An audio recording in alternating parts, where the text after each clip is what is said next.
The X Zone Radio Show with Rob McConnell is largely an opinion talk show. All opinions, comments, or statements of fact expressed by Rob McConnell's guests are strictly their own and are not to be construed as those of the X Zone Radio Show or endorsed in any manner by Rob McConnell, Relmar McConnell Media Company, the X Zone Broadcast Network, its affiliated networks, stations, employees, or advertisers.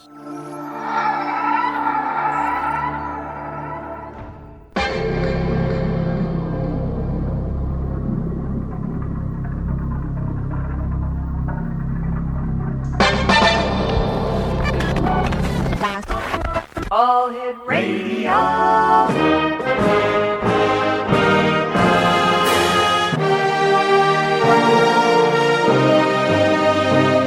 Welcome to the X Zone, a place where fact is fiction and fiction is reality. Now, here's your host, Rob McConnell.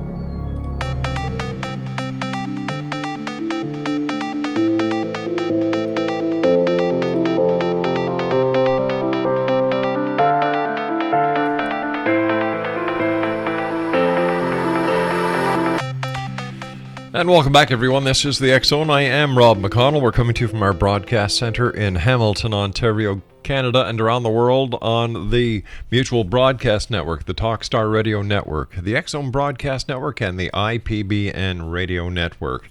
You can always send me an email, xzone@xzoneradiotv.com, on all social media sites, X Zone Radio TV, and our radio website at www.xzoneradio.com. Exonation now, did you know that when you're on the road with limited data or Wi-Fi, you can still listen to the X Zone and Dark 30 and every other minute of the Mutual Broadcast Network by calling 605-562-4204. And that's courtesy of TalkStream Live.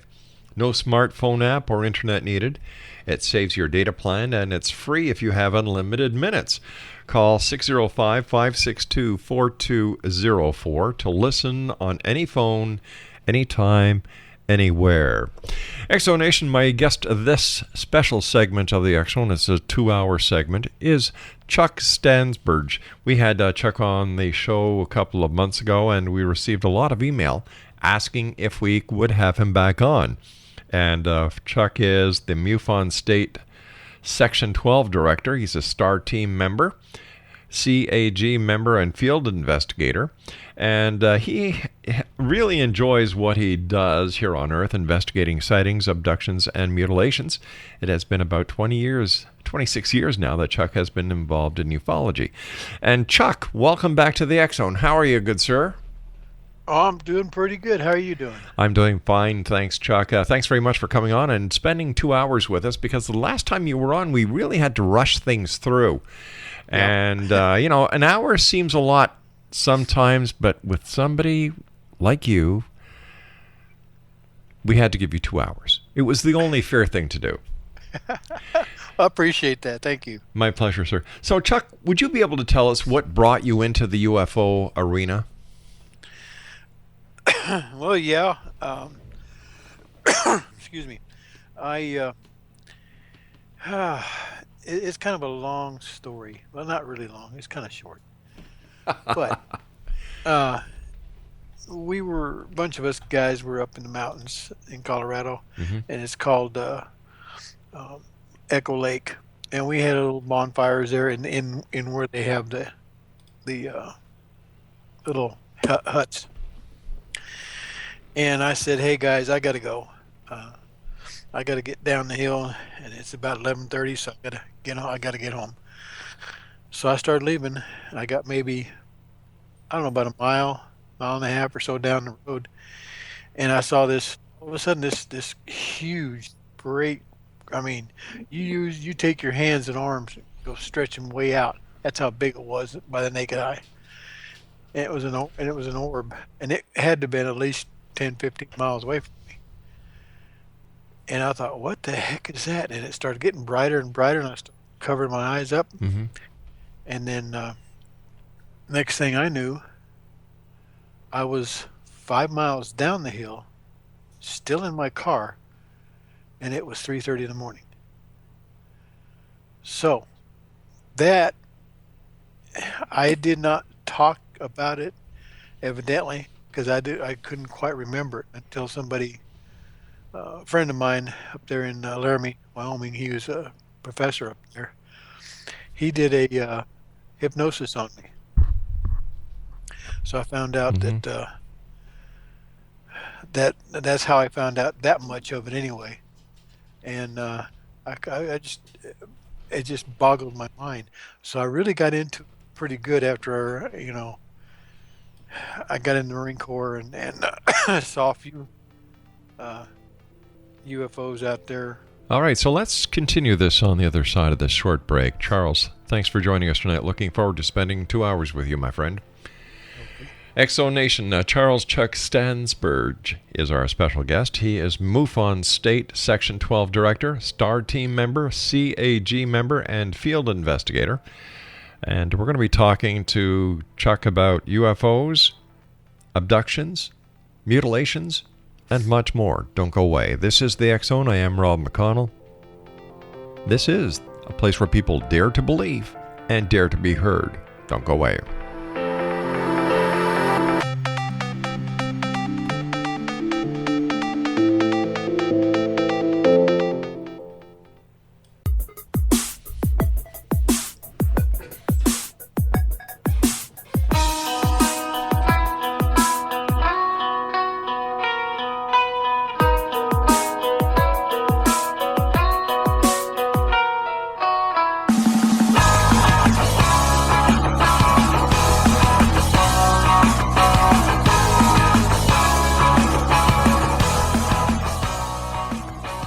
Welcome back, everyone. Charles Stansburge is our special guest this hour, whereas he is better known throughout the UFO community as Chuck.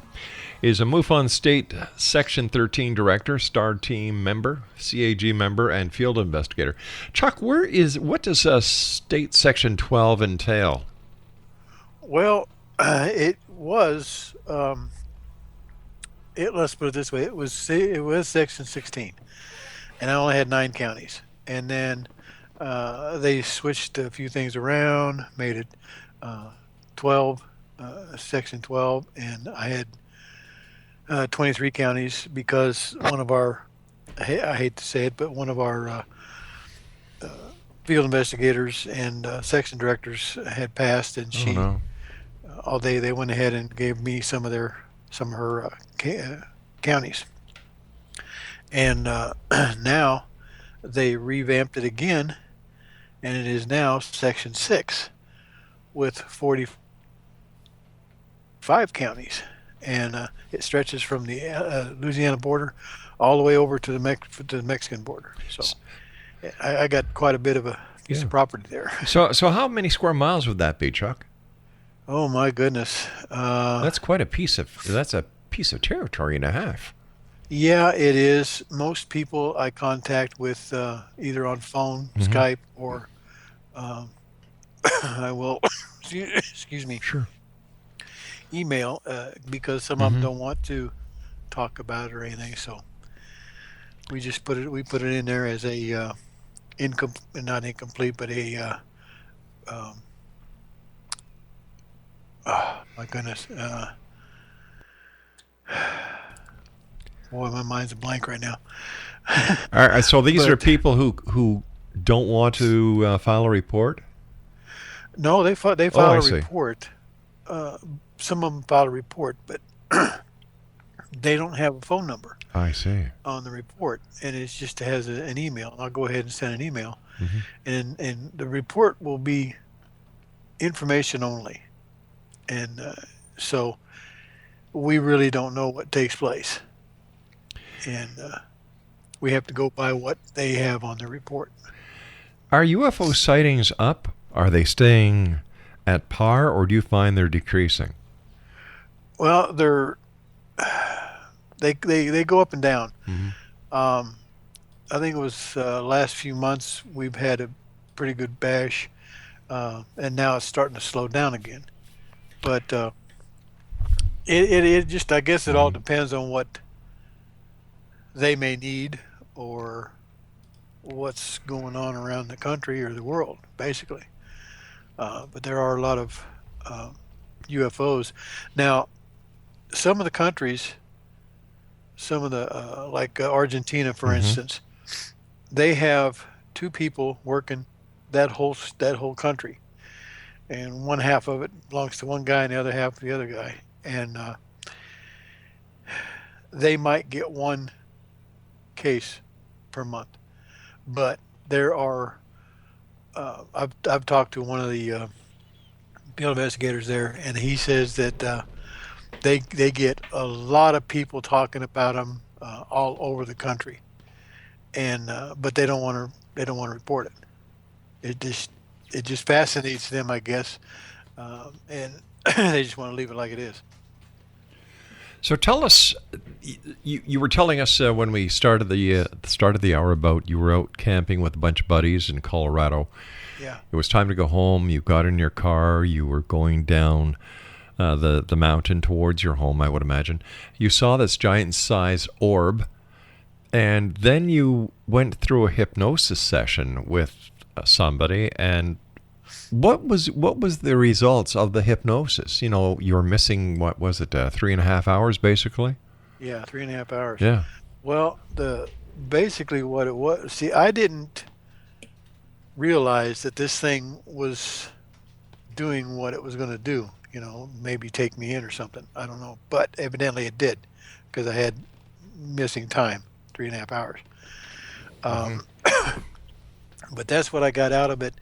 I don't remember anything inside the ship, but I do remember waking up, and I looked at my watch, and it was 3.5 hours later, and the craft was still out there, but it was only maybe about maybe twice the size of a basketball, and then it just got real bright and poof, gone. What year would that have been? 65. 1965. I was a senior in high school. My goodness. And was that the only UFO sighting or encounter or loss of time that you've had over the years? As far as I know. Mm-hmm. But I really got into it pretty good, even though I was a state trooper in Colorado for a while, and I went to Oklahoma and retired as a city cop. But there was one incident. I had to take daughter-in-law and the three grandkids back down to Kingman, Arizona, and I was going across 160, and it was dark. It was late that night. It was dark. And I glanced over towards the mountains to my left,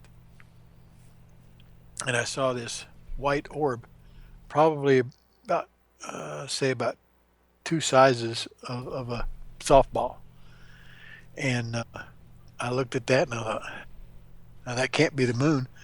And I looked again over there, and I said, "Hey guys, wake up, wake up, wake up!" I could not wake them up. They would not wake up. This thing followed me all the way down to the Four Corners, and the reason why I said it was following me, because the mountains are 30 miles away from me, and they're up around 12, 13,000 feet, and this thing was even with me as far as sight wise, and I knew it was below the mountains. So I'm like, holy moly. And once I got to the Four Corners, it just disappeared. That was it. Any idea who they were or where they were coming from? No, I have no idea. No idea. You know, But earlier. I'm assuming it's the same craft that happened back in 65. Why do you think you were selected? You were chosen by this craft or these people? I have no idea why I was taken for the first time, but ever since, I've gotten to know a few people that are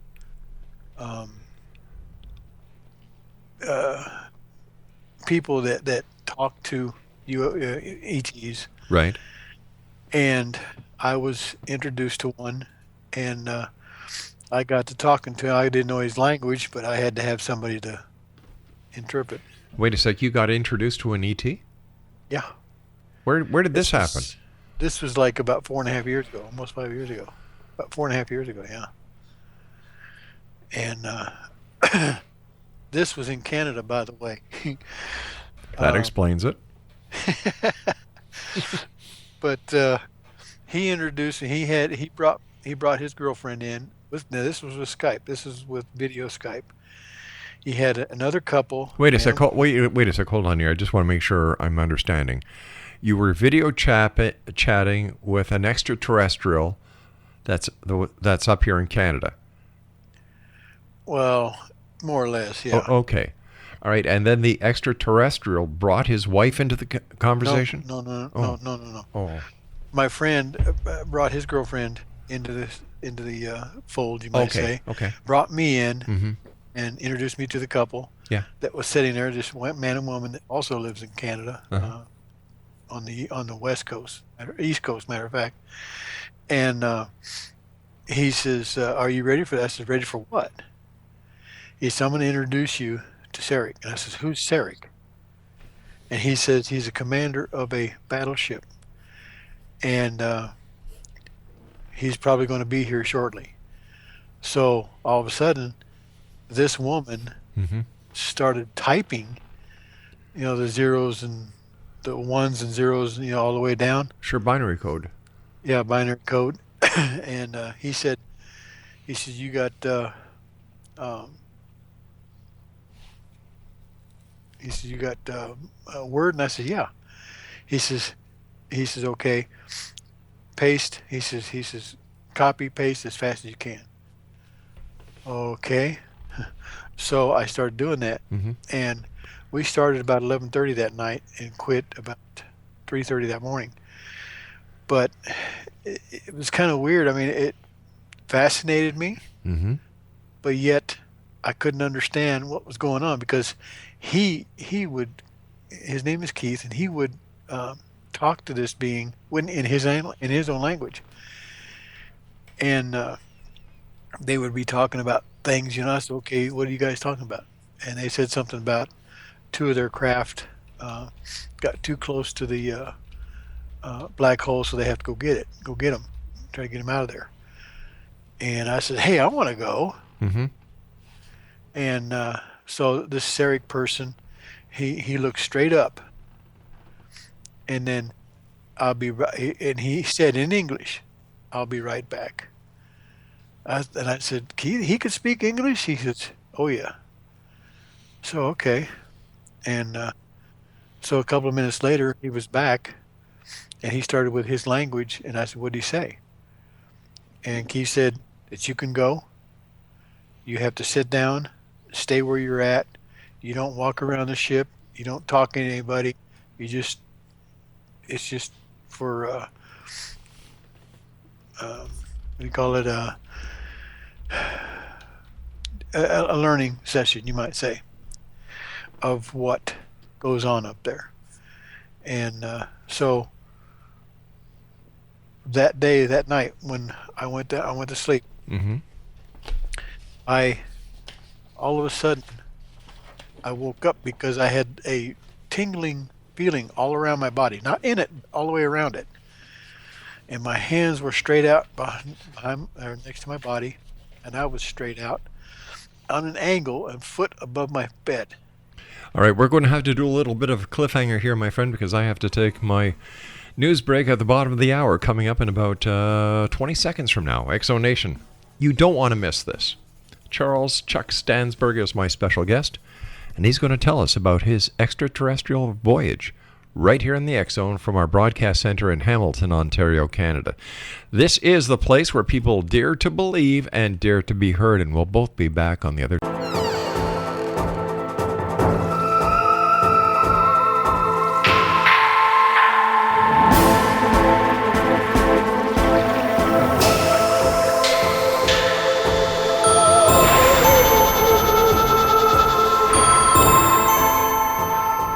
Welcome back, everyone. This is the X Zone.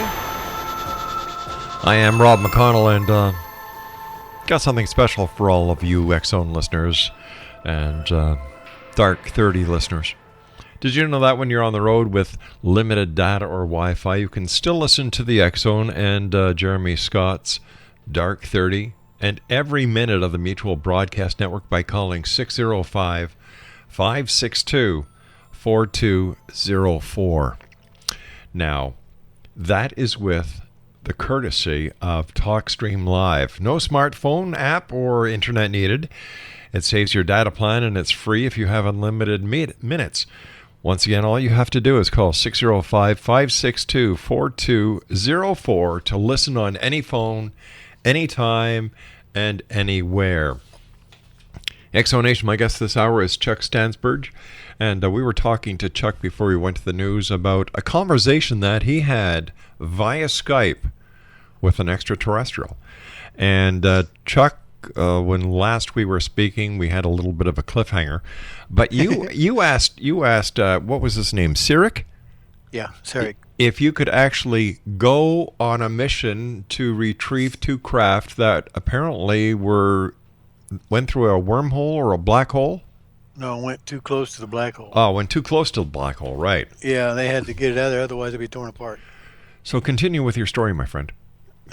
Well, when we got on board, I was looking around. I couldn't really see what the beings looked like, but I could see shadows. They wouldn't allow me to, they allowed me just that much. And I looked next to me on my right, and there was an ET sitting there. And then over here on my left, there was a human and then another ET over there. So we were kind of like buckled in. And it was amazing. We kind of gotten thrown around a little bit because once they got out there I guess what they did was take their all three of the craft together and started like a spiral, and it brought them out of there. So there was a few injuries, but nobody was really killed or anything. It was quite something. No, let's go back a little bit here. Where and how did they come and get you in order to take you out of Earth orbit to go to these ships?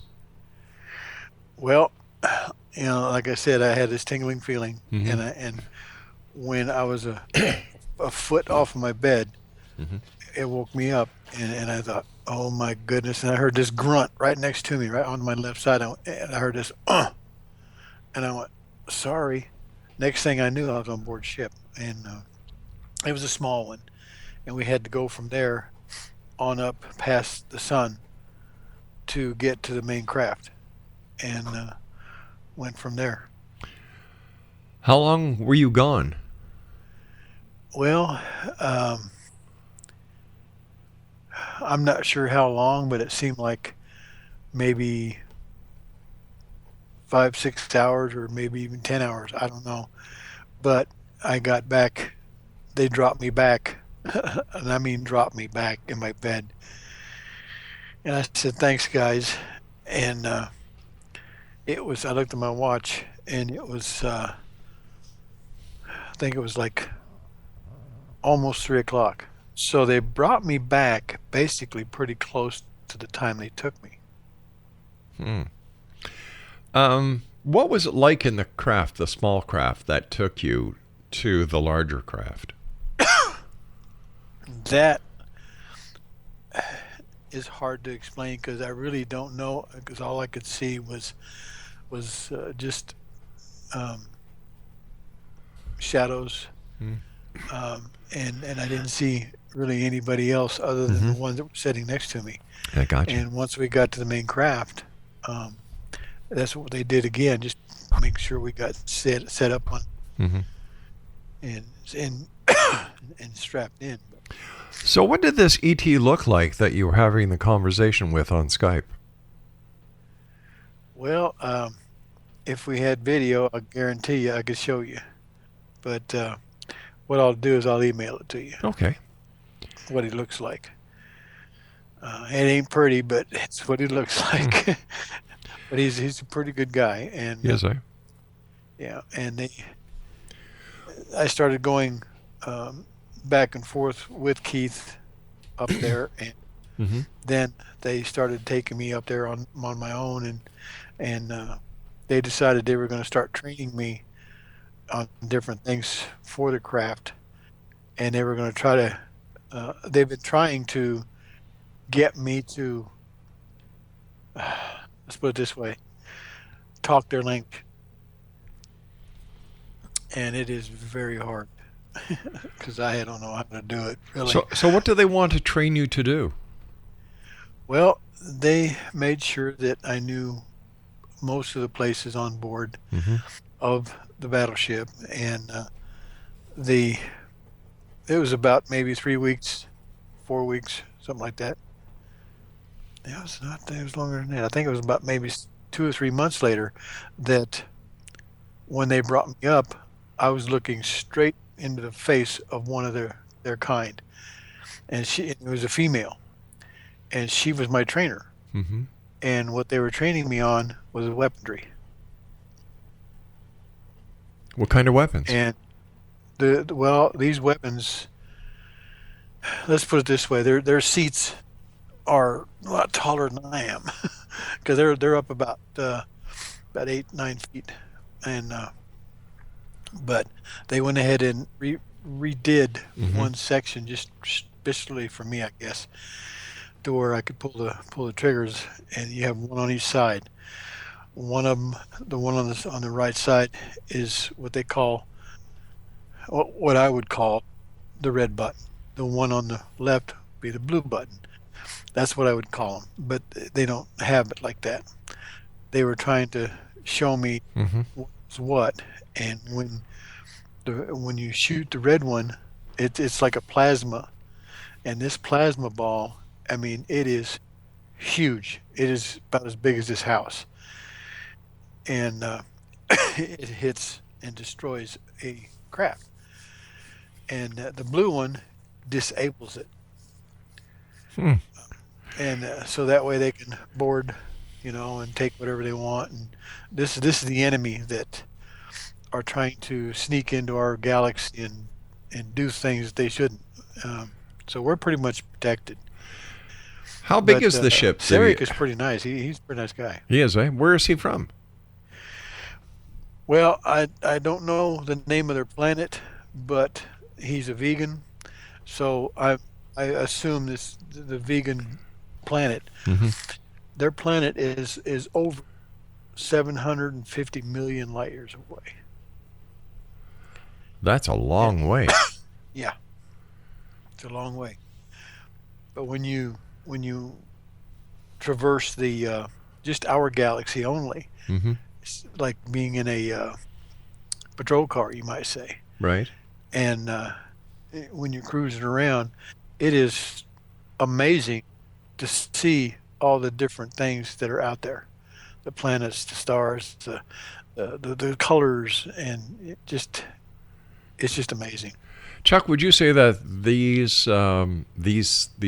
this craft, the Battlestar that you're talking about, would you say it's highly advanced technologically? Oh yes, very much so. Really? Then I'm kind of baffled why they would need someone to manually use the weaponry.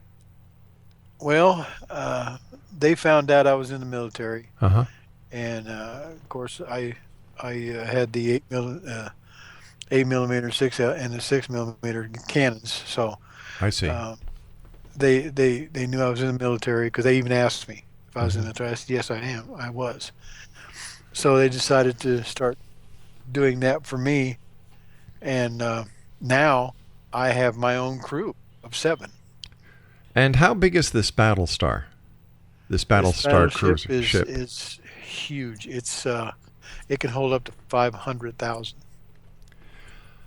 Now, are we talking 500,000 warriors or 500,000 passengers? Both. Really? Yes. So what is it used for? To keep us safe, and it destroys the ships that try to come in our galaxy to devastate.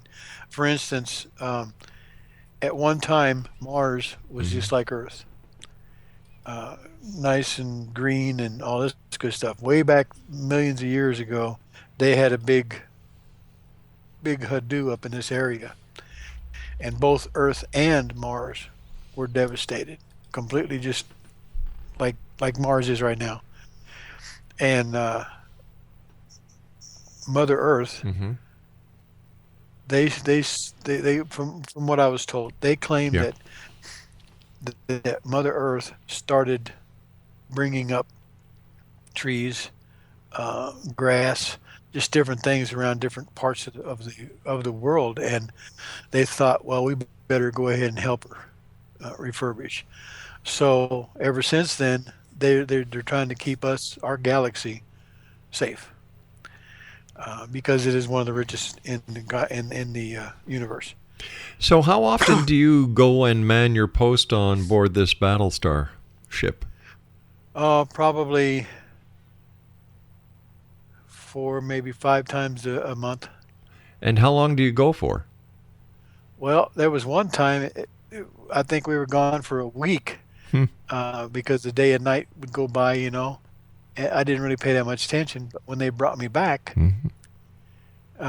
when they took me, it was like 2 o'clock, about 2:15 in the morning, and when they brought me back, it was 6 o'clock in the morning. What does your family say when you go off on your galactic tour of duty? Uh, they know I do that.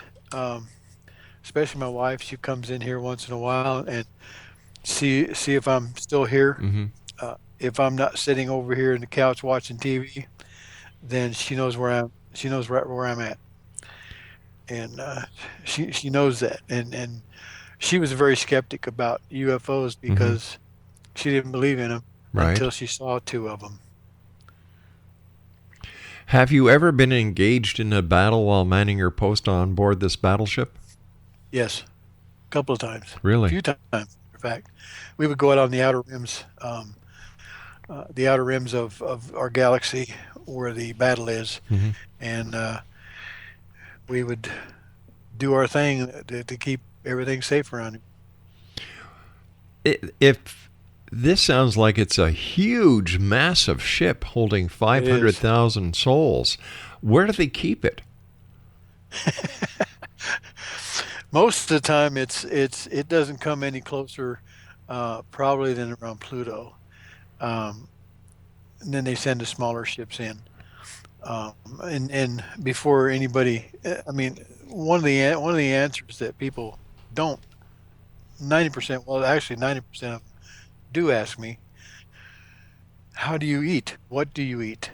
And I say hamburgers, spaghetti, whatever, like we have Mm-hmm. on Earth. What they do is they will send a small ship with several, probably maybe about 50 humans, and bring them in different parts of the world because you have your different ethnics. And so they would gather a bunch of food Mm-hmm. and then bring it back to the ship and then go back and get some more. So we would have enough up there for maybe uh, 2 or 3 months. Why wouldn't they use a synthesizer, a food synthesizer? Well, they don't want to do that because they want the people that are up there to Mm-hmm. be happy, in a sense, Gotcha. to have what they normally eat, drink, whatever the case may be. And it's the same way with any other ETs that are aboard ship, besides the vegans. How does everybody get along from all the different planets, from all the different cultures, all the different species? Everybody gets along great. Really? Uh, How do you you have communicate if you there's have so little many different spats, people? huh? How do you communicate if there's so many different species, so many different That's when dialects? you come in. That's when you come in to get a translator. I see. So, by what authority do they patrol the galaxy? Under which flag? The Galactic Alliance. And where's their home planet? Um, the Galactic Alliance. Yeah. That is on board ship. there is a what they call a mothership, Mm-hmm. and all the beings that do, I should say, all the beings that are part of the Galactic Alliance Mm-hmm. are basically from each worlds, from different worlds. So the Battlestar, the battleship, is smaller than the Galactic Alliance ship? Just a little bit, Wow. yeah. And Not how are much. what is the propulsion system on these ships? That is a good question. They would not allow me in there, but all I hear is most of the time a humming sound, Right? and we just scat through the galaxy like nobody's business. During your time on board, is there an artificial gravitational field, or do you float in zero G's? No, they do have artificial gravity. It's not as heavy as Earth is, Mm-hmm. so you got to kind of watch it when you start walking. Just make it slowly walking. Otherwise, you'll be starting to jump Yeah. a little bit. But, How long did it yeah. take you to adapt to your space shoes? Well, my space shoes are the ones I wear. Yeah. No, And, I was using so- that as a metaphor for how long did it Oh, take yeah, you to get okay. used to the gravity, It took a little bit to get used to it, right? But once you get used to it, it's pretty easy. How do you know when they're going to call you for duty, or you're there in your house 1 minute, the next minute you're on board? More or less, what they do is when I sit down over here on the couch to watch TV, I will hear a clicking sound. It's like and that's what it sounds like. And when I hear that, it's on my right hand side. I'll say, "Sarek, is that you?" And it'll go. That means yes. Wow. And I said, "So we're going up tonight," and he would go. So I said, "I'll be ready." All right, And stand that's by. it. We've got to take our final break for this hour, but Charles is going to be with us the entire next hour as well as we continue this fascinating conversation. An actual human being who's been on board a Battlestar, who is a gunner with his own team. We're going to hear more. Don't go away.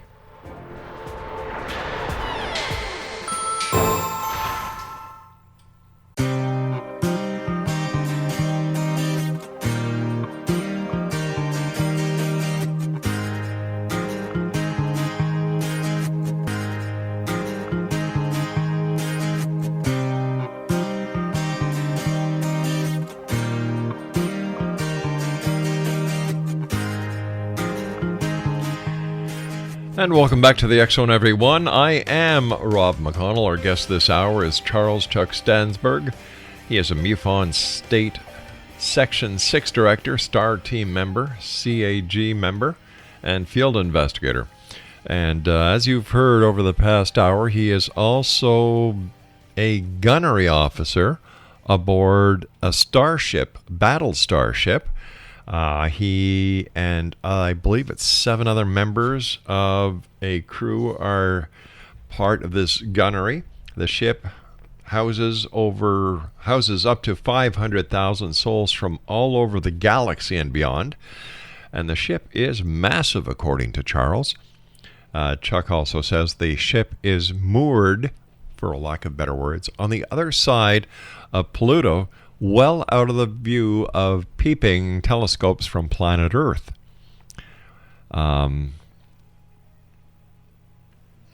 Chuck, you there? Yeah. Okay, good. All right. Did I miss anything in that interpretation, Chuck? No. Okay, you good. didn't miss a good. thing. All right, good. I when you were talking about when Sarek contacts you, it's 1212. When you say, "Is that you?" and he'll snap twice. Yeah. I just hope you never eat a bowl of Rice Krispies when that happens, because then the entire thing will get lost. Yeah, that's true. So how long have you been going up and fulfilling your duties aboard this starship? And does the craft have a name? It may have a name, but I don't know what it is. I never asked. Yeah. All I know is that it's beautiful to see, to look out into the stars. You might say, Because on the bulkhead, parts of the bulkhead, when you're walking down like a hallway, Yeah. It's like a mirror. It's like a window. You look out and you can see all the planets and the stars going by and just different things. And let me tell you, this thing moves fast. Believe you me. But it is quite something to admire. I've always wanted to do that. And I finally got my chance, and been doing that now for roughly 4 years, going up and down, maybe 4.5. Have you ever gone to the bridge of this craft? Yeah. What's the bridge like? Oh, it's massive and it's awesome. I mean, I look at all this stuff in there and I go, what the heck is all this stuff? I don't even know what everything is. Do they mind that you go on international radio shows and tell the world what you've been doing, where you've gone, and that the existence of this massive battle cruiser? Yeah, yes, they like it. As a matter of fact, Really? they want to make sure that even with all the other different ETs, that maybe the Earth people should know what's going on, because governments ain't going to help you. The Galactic Alliance, most of the people that are in the Galactic Alliance has been on Earth. They have gone to a lot of the governors, or not governors, but the presidents of the countries, and trying to say, hey, look, you are a one species. You're the human race. As like, say, Sarek would say, we are one race. We are vegans. All right, stand by, Charles. You and I have to take our commercial break. My friend will be back in about 6.5 minutes from now. Charles Stansburge is our special guest, and we'll continue on the other side of this news break for a special 2-hour edition with our very special guest, Chuck Stansburge, as we continue here from our broadcast center in Hamilton, Ontario, Canada. Don't go away.